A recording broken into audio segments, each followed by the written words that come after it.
I'm the R6 lore guy, and the assault on Hereford base is officially underway. This is something that we got hints to in the Battle Pass lore for this season, which usually comes after the cinematic, but Ubisoft have done it a little bit different because they have teased something new coming in February 6th, which is less than a week from this video's upload, where this story will continue. Now, what this cinematic shows us is a sentry, which is the name given to the defending recruits, turning on our operators and attempting to kill them. At first, this looks like it could have been an isolated incident, some personal issue with this recruit, which seemed to get him to a breaking point where he would take Blackbeard and Thorn out, but that is when the rest of the base erupts in gunfire, and it seems like this recruit isn't the only one turning on Rainbow. It seems like the Keres Legion has infiltrated Rainbow's ranks and are now taking their shot. And with this all in mind, this now paints the picture of what seemed to be Deimos and the Keres Legion's plan, pretty much since our unveiling of Deimos as a character at the beginning of Year 8. Because after Fenrir defected from Deimos and gave his information to Rainbow, what was one of the first major things which Deimos done after this? He managed to get hold of information where Rainbow were currently training recruits. That was at their tower facility in South Korea. The Keres Legion then assaulted this location, killing many of the recruits. This caused Rainbow to immediately act and recall all recruit training back to their main base of operations in Hereford, England. They would then reassess the entire recruit training structure and separate the candidates into attacking and defending training, with attacking ones now being known as strikers and defending ones now being known as sentries. And as well as this, they would also update their training exercise, with Thorn being the one designing this new training course, with the old version being designed by Deimos himself when he was in Rainbow. Stuff is starting to get a little bit clearer now, because it seems that the recruits may have been targeted to begin with in an attempt to exploit a system change and start planting Keres soldiers throughout the training system. This seemed to be a partial part of their plan as well as a contingency for what the Keres Legion will continue to do. Because now they have shaken up the recruits, another aspect of Rainbow will be targeted: the overseeing politicians. This happened with the assault on Emerald Plains, the country club that Rainbow's politicians use as a dark site. Now, due to the intel in which Tubarão and Thunderbird found from Deimos' lair in Portugal, Rainbow would intercept this attack and succeed in capturing Deimos here. But it seems like his job was done anyway. Him being captured hasn't changed anything, and this could still be a part of his plan. And although it may not be his desired income, they are still playing in his ballpark.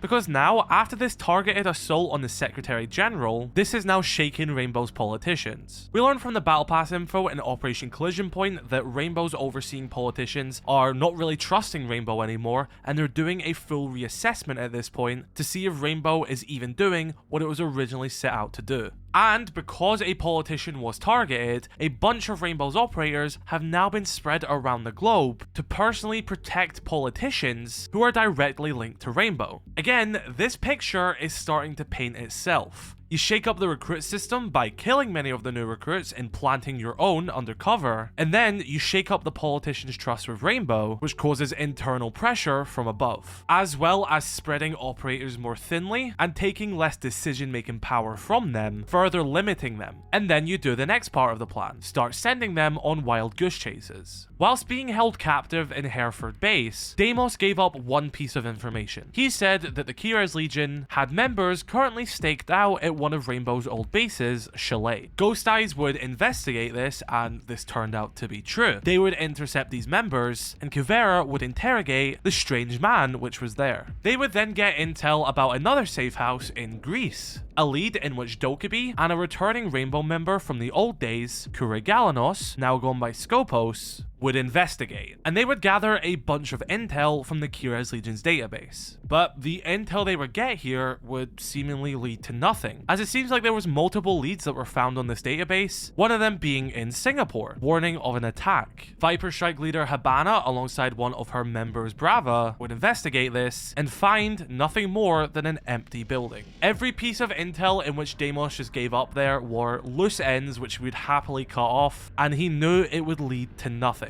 Seemingly, ever since Rainbow captured Deimos, they have gained nothing from this. they've learned nothing, they've found nothing, it has all been duds, and leads who he could easily lose and happily cut off. Those soldiers who he gave up in Chile, perfectly disposable to him. Same with the ones in Greece. He knew Rainbow would find nothing, and he is just happily stalling and wasting their time for when he's going to strike. I mean, even his ex-teammate Keres said this to him in the comic book. She realized that he's just been playing a game. There's nothing which they have found, and the assault which is about to happen, they know nothing of. Deimos didn't need to do anything. He was fine getting captured at Emerald Plains because everything was already in motion. He said this to them multiple times to their faces. That's why he's not been worried. That's why he has been maintaining the same energy he has the whole time. He knows that he's had the upper hand and the ball is in his court, and he just gets to sit back and wait and toy with them until it happens. And it's really starting to open up this angle in which the Keres Legion have been taking. I mean, he already tried to take out operators directly with explosives, with guns, and it's not worked. So why not do it the other way? Shake the establishment.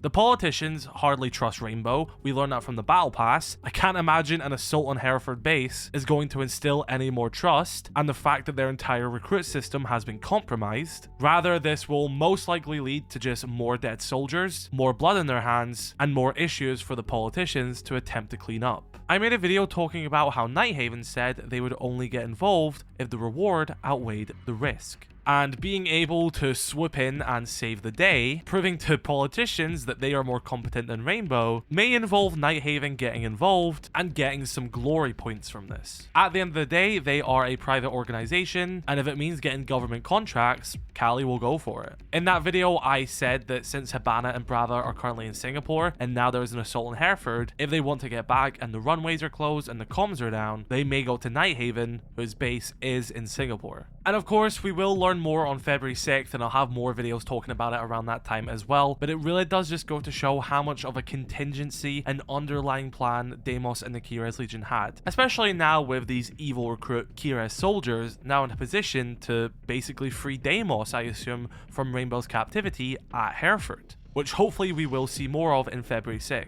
And I think we really have to give some credit here to the narrative team because, of course, this game has to work with a lot of stuff in tandem. You've got the gameplay side and then the lore side, which has to help reinforce why this gameplay stuff happens. Like, from a gameplay perspective, we have the reworking of the recruits, something which has been in the game since it came out and has sort of lost its footing over time and needed a bit of a freshen up. You know, this isn't like it's a brand new operator where the gameplay team make the gadget and everything and the lore team explain how that gadget works and give a backstory for the operator. This is a revamping of an already existing aspect of the game. And for them just to take the aspect of, oh, the recruits are getting an update in game, and asking the narrative question of why that would be happening, and going down the route of, well, recruits were targeted by the enemy for their safety, the whole system has been revamped and restricted to Hereford, but this has caused an infiltration of once thought good people who are actually part of the Keres Legion and are going to be doing this assault from the inside. Like, that's such a really cool way to make the story go and take that and run with it, because from a gameplay aspect, it's just the update of the recruits. But from a narrative aspect, they're explaining why we have a striker and sentry instead of just a default recruit now, and using it as a means for, you know, the enemy to infiltrate and go undercover and be this ticking time bomb is such a cool angle to take. And like I said in my initial breakdown of this video as well, like, I wouldn't be surprised if year 10 maybe doesn't even have any Rainbow operatives. Like, this could be like a purely Keres Legion and Nighthaven focus year, because I imagine Rainbow, after not only first losing the recruits at Tower and now this seemingly infiltration of their entire recruit system, it may be a bit hard to get some new operatives on board, both from a perspective of them trusting them, but also, you know, have they all died, you know? Like, Rainbow may need a little bit of recovery from this, and I imagine that, you know, potentially an operator, which has already existed in Rainbow for maybe a few years now, who is in need of a remaster, this could be an explanation for their remaster as well. Maybe something new could come from this. And of course, the death of Harry and the attack on Tower have been massive blows to Rainbow, don't get me wrong, but the potential fallout of this, both from, you know, losing Hereford potentially, losing operators, losing more recruits, as well as the relationship with politicians, this could be like something we've never seen before. So be sure to let me know your thoughts in the comment section below, and we're gonna have more lore videos, theorizing, breaking stuff down. Make sure you're subbed, make sure you hit that like button and comment your thoughts. Have an incredible rest of your day. I love you all. Stay safe. Peace.